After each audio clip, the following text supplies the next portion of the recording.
جی السلام علیکم۔ ایک میری بہن کا سوال ہے کہ میری عمر ابھی 25 سال ہے لیکن میرے چہرے پر بال بڑھنے لگے ہیں۔ میں نے مختلف کریمیں اور ویکسین بھی کرائی ہے لیکن مسئلہ دوبارہ آ جاتا ہے۔ یہ مجھے بہت پریشان کر رہا ہے، خود اعتمادی بھی کم ہو گئی ہے۔ تو یہ مسئلہ جب کسی بھی فیمیل کو آتا ہے تو یہ ہارمونز کے عدم توازن کی وجہ سے آتا ہے، خاص طور پر PCOS یا ایچ پیلوری انفیکشن کی وجہ سے ہوتا ہے۔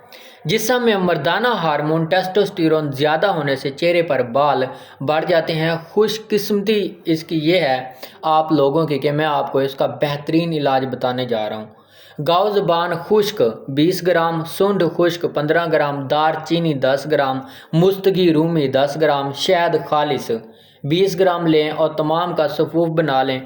اور آپ نے کیا کر لینا ہے، شہد اس کے اندر اینڈ پہ مکس کر لینا ہے اور ایک آپ کے پاس کیا بن جائے گا، بہت ہی اچھا سا آپ کے پاس مجون بن جائے گا۔ آپ نے اس کو 6 ہفتے استعمال کرنا ہے، صبح شام۔ آپ یقین کریں کہ آپ کو اس بیماری سے جو چہرے کے اوپر بار بار بال آ جاتے ہیں، آپ ویکس کروا رہے ہیں، لیزر کروا رہے ہیں، پتہ نہیں کیا کیا نہیں کروا رہے ہوتے، لاکھوں روپے لگا چکے ہوتے ہیں، آپ کو اس سے بہتر رزلٹ ملیں گے۔ جی ہاں، آپ کے جو ہارمونز ہیں یہ آپ کے متوازن ہو جائیں گے، چہرے کے بال کم آپ کے ہونا شروع ہو جائیں گے اور جلد آپ کی نرم اور صاف ہو جائے گی۔ مزید کسی بھی بیماری کے حوالے سے آپ مجھ سے رابطہ کر سکتے ہیں۔